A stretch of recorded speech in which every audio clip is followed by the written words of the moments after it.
नमस्कार, मी हर्षाली. आजच्या विशेष कार्यक्रमात आपल्या सर्वांचं स्वागत. प्रेक्षकांनो, शरीरातला महत्त्वाचा भाग म्हणजे आपलं हृदय आणि आपलं हृदय निरोगी असणं म्हणजेच हृदयाचं आरोग्य जपणं हे आजच्या घडीला खूप महत्त्वाचं आहे. तर आजच्या कार्यक्रमात आपण याच विषयावर चर्चा करणार आहोत. हृदयासंबंधित आजार उद्भवण्यापेक्षा किंवा त्याआधीच आपण आपल्या हृदयाची काळजी कशी घेतली पाहिजे, कसं जागरूक राहिलं पाहिजे, सध्याची मेडिकलमधली आपली आधुनिक प्रगती पाहता कशा पद्धतीने आपण उद्भवणाऱ्या रोगांवर आधीच मात करू शकतो याविषयी जाणून घेणार आहोत. आणि यासाठी या विषयातले तज्ज्ञ डॉक्टर आपल्यासोबत जोडले गेलेले आहेत. डॉक्टर इर्शाद पठाण, डॉक्टर ईश्वर झवर आणि डॉक्टर रोहित ठाकरे. डॉक्टर नमस्कार, स्वागत आहे तुमचं या शोमध्ये.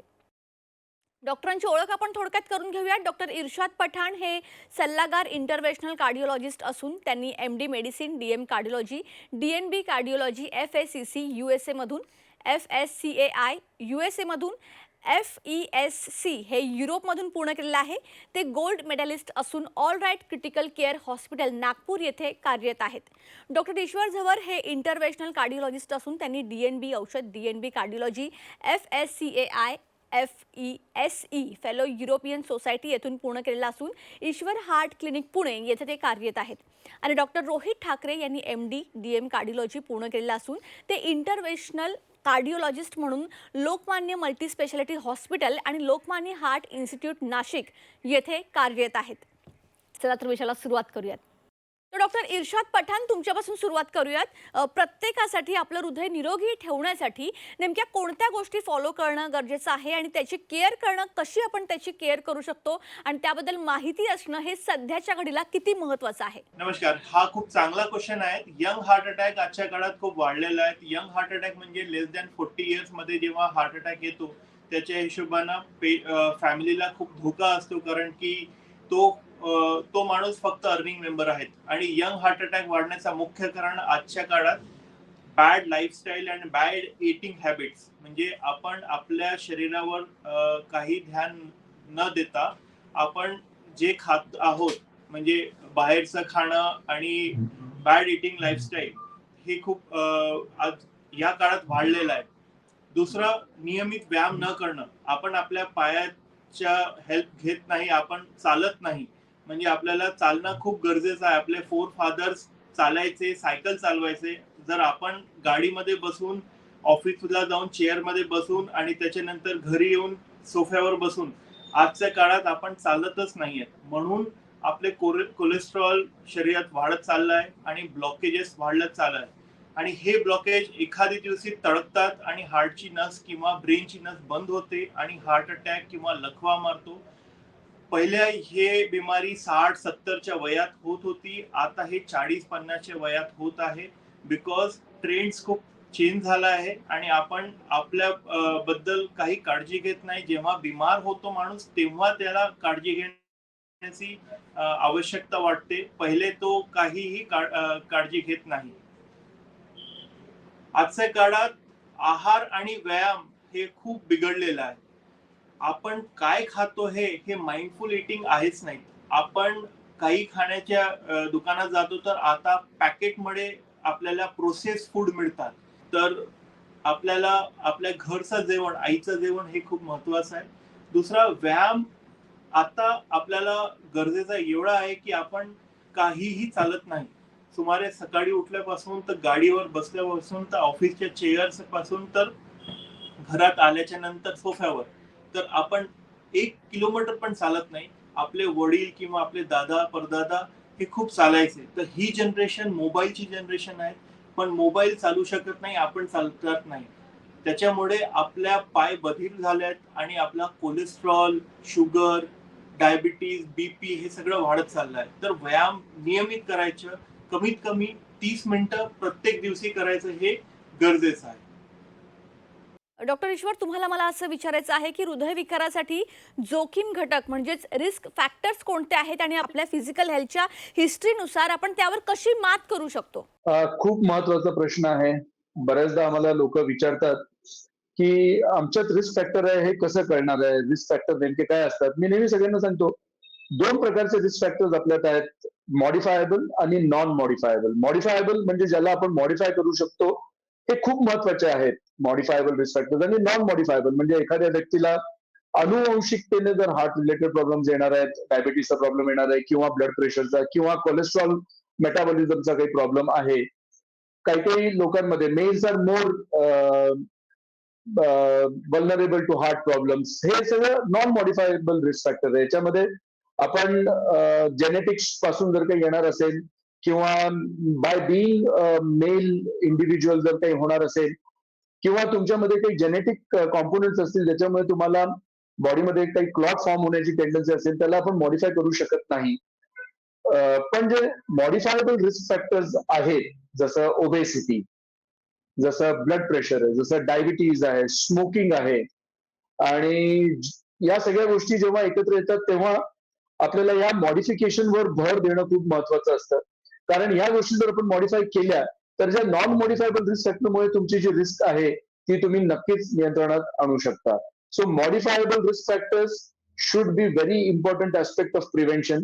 कारण नॉन मॉडिफायबल रिस्क फॅक्टर बद्दल आपण खूप काही करू शकत नाही, पण if you remain proactive with this modifiable risk factors तुम्ही नक्कीच मात करू शकता या सगळ्या हार्ट रिलेटेड प्रॉब्लेम. डाएटचा हा काही कोर्स नसतो की तुम्ही 15 दिवस केलं, महिनाभर केलं आणि त्यानंतर so avoid junk food, avoid fried items, eat lot of proteins, less of carbohydrates आणि lot of fruits, vegetables.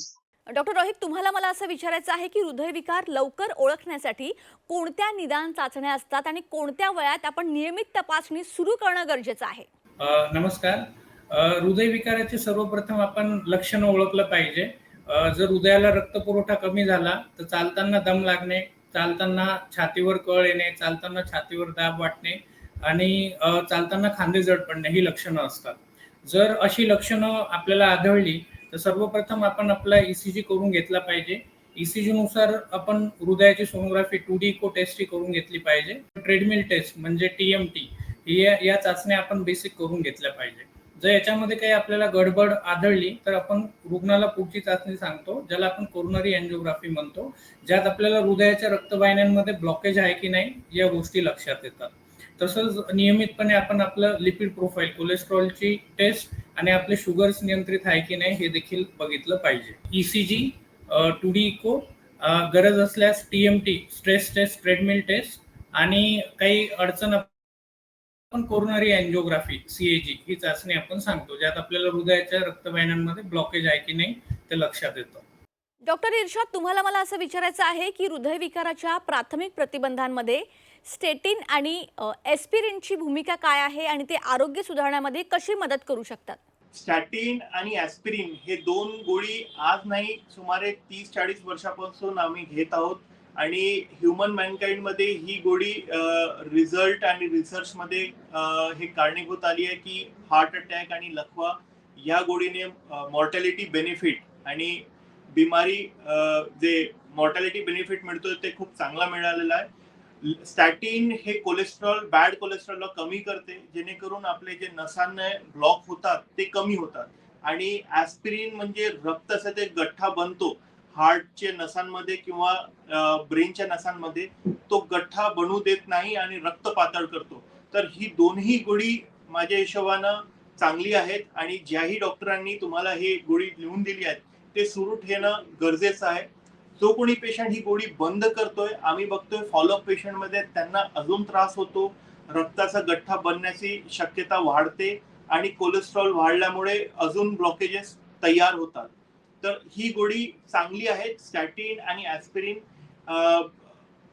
Result खूप चांगला आहे, ती गोळी घेणं गरजेचं आहे. डॉक्टर ईश्वर, मला तुमच्याकडून हे जाणून घ्यायला आवडेल की हृदयविकाराच्या प्रतिबंधासाठी कोणत्या जीवनशैलीत बदल करण्याची शिफारस केली जाते ज्यांना हृदयविकाराची काही हिस्ट्री नाहीये?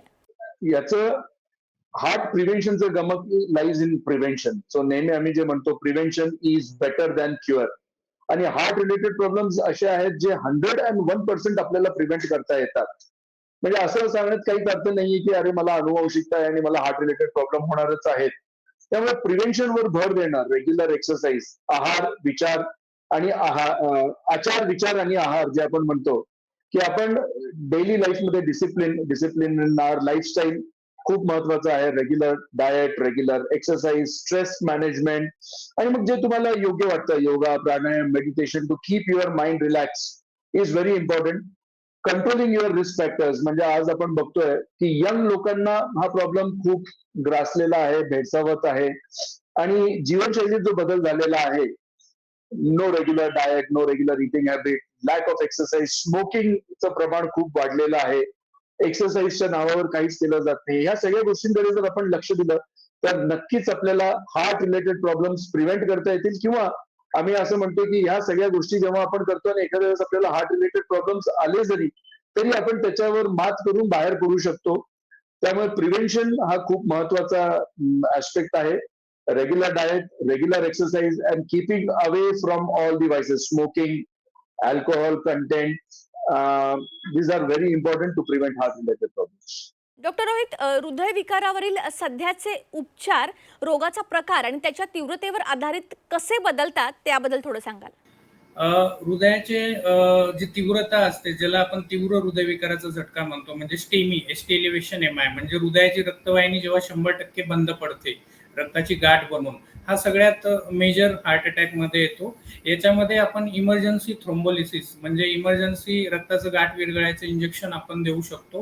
किंवा जर आपल्या आजूबाजूला कॅथलॅब अवेलेबल असेल जिथे अँजिओग्राफी व अँजिओप्लास्टी होते, तर अशा परिस्थितीमध्ये आपण पेशंटला डायरेक्ट अँजिओग्राफी आणि इमर्जन्सी अँजिओप्लास्टी, ज्याला आम्ही पामी म्हणतो, प्रायमरी अँजिओप्लास्टी इन एमआय, तर आपण इमर्जन्सी अँजिओप्लास्टी देखील अशा तीव्र हृदयविकाराच्या झटक्यामध्ये लवकर करू शकतो.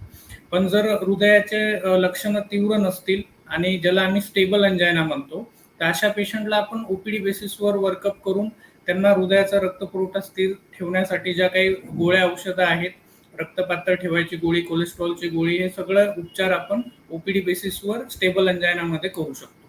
डॉक्टर इर्शाद, नियमित फॉलोअप आणि चालू असलेले व्यवस्थापन हृदयाचं आरोग्य निरोगी ठेवण्यासाठी कशी भूमिका बजावते? नियमित फॉलोअप खूप गरजेचं आहे. नियमित फॉलोअपने आपण आपली औषध बरोबर घेत आहेत का, आपला रेग्युलर चेकअप होतो, आपले लॅब टेस्ट होतात, सीबीसी, केएफटी, आपले HbA1c, लिपिड प्रोफाईल, कोलेस्ट्रॉलची जांच, आपली शुगरची जांच.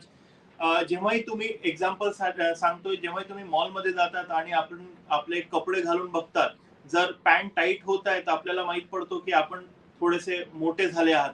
तसंच हे लॅब टेस्टचा रिपोर्ट जेव्हा आपल्याला मिळतो की शुगर वाढली आहे किंवा कोलेस्ट्रॉल वाढला आहे, तर अजून आपण नियमित व्हावं आणि आपली गोळी नियमित घ्यावी हे आपल्याला डॉक्टर पण सांगतो आणि आपल्याला पण कळते. तर हे रेग्युलर चेकअप आपल्या माइंडसाठी आणि आपल्या फिजिक्ससाठी खूप चांगलं आहे. रेग्युलर चेकअप मध्ये आपल्याला आपले पॅरामीटर कळतात की आपण नियमित औषधी घेत आहोत की नाही घेत आहोत, आपल्याला घेण्याची किती गरज आहे, आणि मोठे आजार जसे काही डायबिटीज झाली आहे त्याला प्रिव्हेन्शन करू शकत की नाही, आपल्याला काही गोळीमुळे आपला अटॅक किंवा लखवा टाळू शकतो, हे आपल्याला नियमित चेकअप मध्ये माहित पडते. आणि कार्डिओलॉजिस्ट जेव्हा ते बघतात त्याची नजर आणि तुमची नजर मध्ये फरक असतो. तो ईसीजी आणि इको जो बघतो त्याच्या हिशोबानं तो आपला परिणाम देतो पेशंटला की तुम्हाला हे गोळी घ्यायची आहे की नाही घ्यायची आहे. म्हणून नियमित फॉलोअप खूप गरजेचं आहे. डॉक्टर ईश्वर, वैद्यकीय तंत्रज्ञानातील प्रगती पाहता, जसं की विअरेबल डिव्हाइस हृदयविकारांचे उत्तम निरीक्षण आणि प्रतिबंध करण्यासाठी हे कसे योगदान देतात याविषयी थोडक्यात सांगाल? सायन्स ज्या प्रकारे प्रगत झालेला आहे, वी आर रिअली अमेज्ड.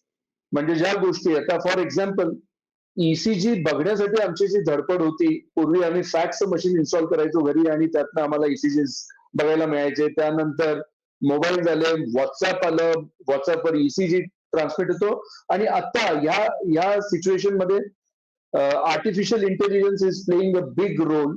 आणि आता विअरेबल डिव्हाइसेस आपल्याकडे अवेलेबल आहे. Now this is a big boon to all the cardiac patients. Wearable devices म्हणजे एखाद्या हार्ट रिलेटेड प्रॉब्लेम असणाऱ्या पेशंटला आम्ही काही डिव्हाइसेस लावतो ज्याच्यावरनं आम्हाला त्यांच्या हृदयाची जे काही अरिथमिया डिटेक्शन आहे गेट्स बेटर, त्यांचं ब्लड प्रेशर मॉनिटर करता येतं. त्यांच्या दैनंदिन जीवनात होणाऱ्या छोट्या छोट्या ज्या घडामोडी आहेत, ईसीजी मध्ये म्हणा, त्यांच्या ब्लड प्रेशर मध्ये म्हणा, त्यांच्या ऑक्सिजन सॅच्युरेशन मध्ये म्हणा, या सगळ्या ऑनलाईन आमच्याकडे ट्रान्समिट होतात. So this is a big बून.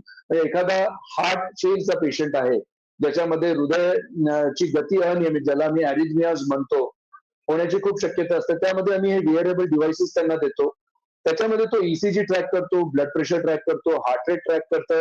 आणि त्याच्यामध्ये जे आम्ही प्रोटोकॉल्स सेट केलेले आहेत असतात त्याच्यामध्ये जर काही डिव्हिएशन झालं तर त्याचं इमिजिएट इंटिमेशन पेशंटलाही जातं आणि आम्हालाही येतं. सो पेशंट कॅन कन्फर्म की ओके माझी हार्ट रेट जी सेट केली होती आता 150 160 झालेला आहे आणि doctor is it really troublesome, we can really see the online ECG आणि त्यांना सांगू शकतो okay you need to get hospitalize. आणि या सगळ्या गोष्टींमुळे हार्ट फेलियर रिलेटेड हॉस्पिटलायझेशन म्हणा, incidents of sudden cardiac death म्हणा, या सगळ्या गोष्टी खूपच कंट्रोलेबल झालेल्या आहेत. त्यामुळे wearable devices has be a big boon in the science, in the cardiology, आणि याचा खूप उपयोग पेशंट्सना होतोय for early detection of the problem आणि त्याची तातडीने ट्रीटमेंट दिली की that is going to get transformed into a saved life in cardiac patient. So wearable devices with artificial intelligence हे खरंच खूप मोठं वरदान मेडिकल कम्युनिटीला लाभलेलं आहे. इनफॅक्ट कार्डिओलॉजीमध्ये तर I would say this is the biggest advance that has happened in recent times. Doctor Rohit, तुम्हाला मला असं विचारायचं आहे की वैयक्तिक आरोग्य व्यवस्थापनासाठी प्रगत वैद्यकीय पद्धतींसह पारंपरिक आरोग्य पद्धतींचं एकत्रीकरण करण्यासाठी फ्युचर टेक्नॉलॉजी कशी मदत करू शकेल याविषयी थोडं सांगाल? AI टेक्नॉलॉजी आजकाल सर्व क्षेत्रांमध्ये आलेली आहे, ती वैद्यकीय क्षेत्रात देखील आहे. आपल्याकडे स्मार्ट वॉचेस आहेत ज्याच्यामध्ये हृदयाचे ठोके नियंत्रित आहे की अनियमित आहे हे आपल्याला लक्षात येऊ शकतं. तसंच मोबाईलमध्ये आपण वॉकिंग जे असतं, आपण किती स्टेप्स चालतो दिवसाला 10,000 स्टेप्स चालणं अनिवार्य असतं, तर ते मोबाईलमध्ये आपल्याला ॲप्सद्वारे आपण ते ट्रॅक करू शकतो. तसंच AI टेक्नॉलॉजी ECG मशीन्समध्ये देखील आलेली आहे. म्हणजे वेगवेगळ्या नवीन अल्गोरिदममुळे ECG मशीन आपल्याला कॉम्प्युटराइज डायरेक्ट रिपोर्ट सुद्धा देऊ शकतात आणि ते बऱ्यापैकी AI टेक्नॉलॉजीमुळे योग्यरित्या आपल्याला निदान त्याच्यावर करता येऊ शकतं. डॉक्टर, तुम्ही सर्वजण या ठिकाणी कनेक्ट झाला, इतकं चांगलं मार्गदर्शन केलं त्यासाठी तुमचे मनापासून धन्यवाद. तर प्रेक्षकांनो, डॉक्टर इर्शाद पठाण, डॉक्टर ईश्वर झवर, डॉक्टर रोहित ठाकरे यांनी हृदय निरोगी ठेवण्यासाठी वेळीच प्रतिबंध कसा आपण करू शकतो यावर उत्कृष्ट असं मार्गदर्शन केलंय. आशा करते तुम्हाला याचा नक्की फायदा होईल. कार्यक्रमात आता वेळ झाली आहे इथेच थांबण्याची. नमस्कार.